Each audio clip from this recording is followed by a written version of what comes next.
Ok, entonces vamos a dar la definición de norma de un vector. Entonces tenemos B, un vector que está en Rn, y B tiene n componentes de x1 hasta xn. Se define su norma o longitud como el siguiente símbolo. Vamos a escribir dobles barras de ambos lados y vamos a poner al vector B. Y lo que vamos a hacer es que cada componente le vamos a elevar al cuadrado, y el resultado de elevar al cuadrado vamos a sumar cada componente. Entonces, cada componente las elevamos al cuadrado y la sumamos. Y el resultado le sacamos raíz cuadrada. Entonces, eso va a ser la norma o longitud de un vector. Observemos que esto es un número. Entonces, la norma toma un vector y lo convierte en un número. La idea de que sea la longitud se puede ver geométricamente en R2 y en R3. Ya para un vector con más dimensiones, pues no tenemos una geometría asociada, pero la idea sería la misma. Sería como tratar de encontrar un tamaño o de asociarle un número que sea positivo. De la siguiente forma: en R2 podríamos pintar al vector B con dos componentes, x1 y x2. Entonces observemos que si trazamos un vector que tiene dos componentes, se forma esta geometría, y observemos que la longitud de este triángulo que podemos definir aquí es un triángulo rectángulo. Entonces, por Pitágoras podemos saber que la hipotenusa al cuadrado es igual a la suma de los cuadrados de los catetos, es decir, la longitud al cuadrado va a ser x1 al cuadrado más x2 al cuadrado. Si obtenemos raíz cuadrada de ambos lados y nos quedamos con el valor positivo de la raíz cuadrada, pues resulta ser que precisamente este símbolo que hemos definido como la norma o longitud es la raíz cuadrada de x1 al cuadrado más x2 al cuadrado. Entonces, esa es una idea del por qué le vamos a llamar a esto longitud. Observemos lo siguiente. Cuando tenemos un vector de n componentes de x1 hasta xn, pues resulta ser que si hacemos el producto punto de b consigo mismo, sería x1 por x1 sería x1 al cuadrado, x2 por x2, x2 al cuadrado y sumamos. Xn más, etcétera, xn por xn sería xn al cuadrado y sumamos. Entonces observemos que precisamente hacer el producto punto de un vector consigo mismo es la cuenta que tengo dentro de la definición de norma. Entonces, una manera simbólica de anotar a la norma sería exactamente igual a obtener la raíz cuadrada del producto punto de un vector consigo mismo. Es decir, las definiciones coinciden. Entonces, esta sería una manera de relacionar a la norma con el producto punto. Eh, Resulta ser que estas operaciones siempre satisfacen esta relación matemática. Esta relación matemática se conoce con el nombre de desigualdad de Cauchy-Schwarz. Tomemos dos vectores que tengan n componentes. Entonces siempre va a pasar que esta desigualdad se cumple. ¿Qué significa esta desigualdad? Como son dos vectores, yo puedo obtener su producto punto.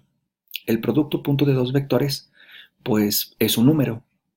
El número podría ser positivo o negativo.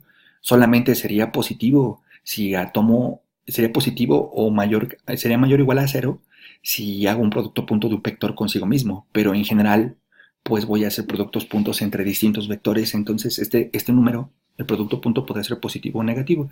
Entonces le voy a tomar el valor absoluto. Entonces si es -2, pues sería 2. Si es 5, pues sería 5. Entonces resulta ser que ese número siempre va a ser más chico o va a ser igual, dependiendo los vectores, a que yo tome la norma del primer vector, esto es un número, y lo multiplique por la norma del segundo vector. Esto siempre va a suceder. Ahora, hay una caracterización importante. ¿Cuándo va a ser exactamente igual y cuándo va a ser menor? Entonces, solamente va a ser igual cuando alguno de los dos vectores sea cero o cuando alguno sea múltiplo del otro.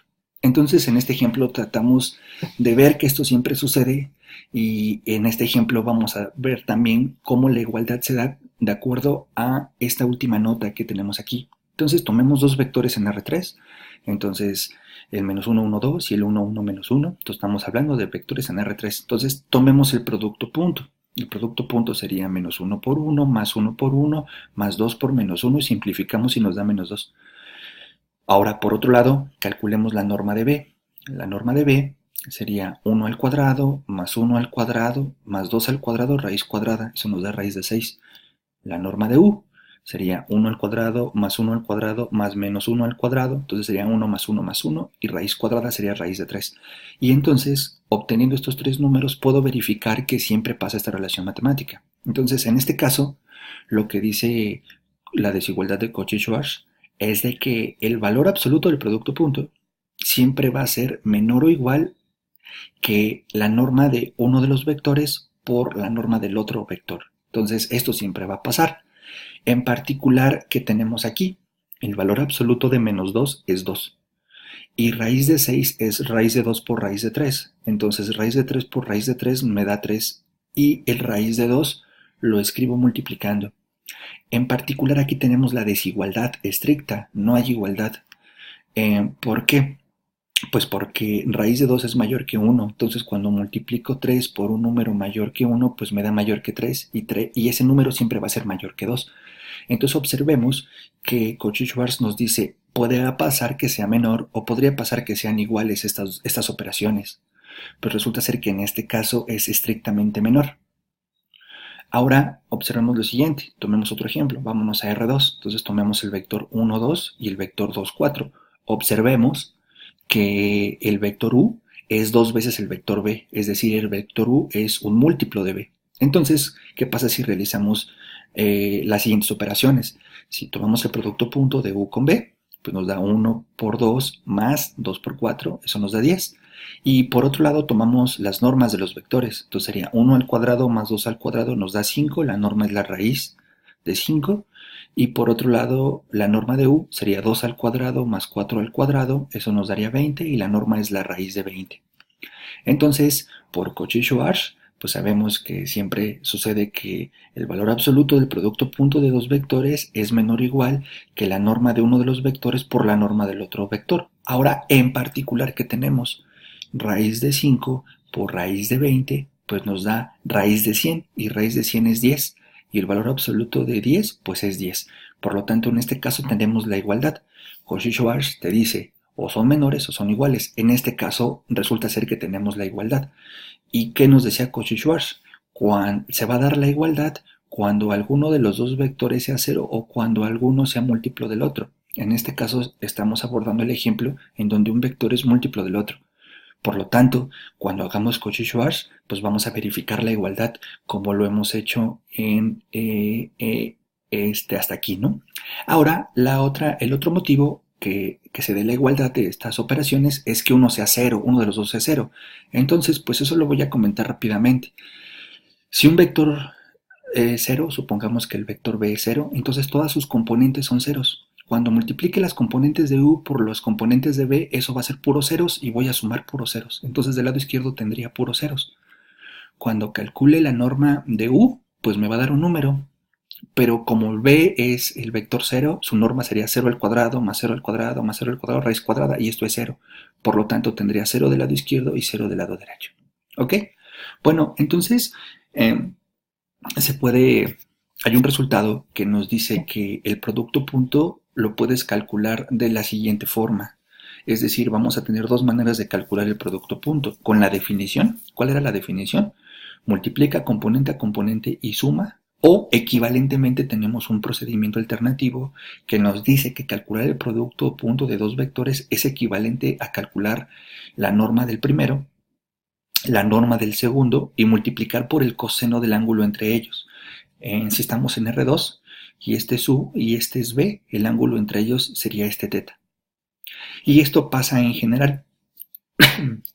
¿A qué me refiero con que pasa en general? Pues porque resulta ser que esto va a ser cierto con el número de componentes que queramos, R2, R3, R4, R5, R6.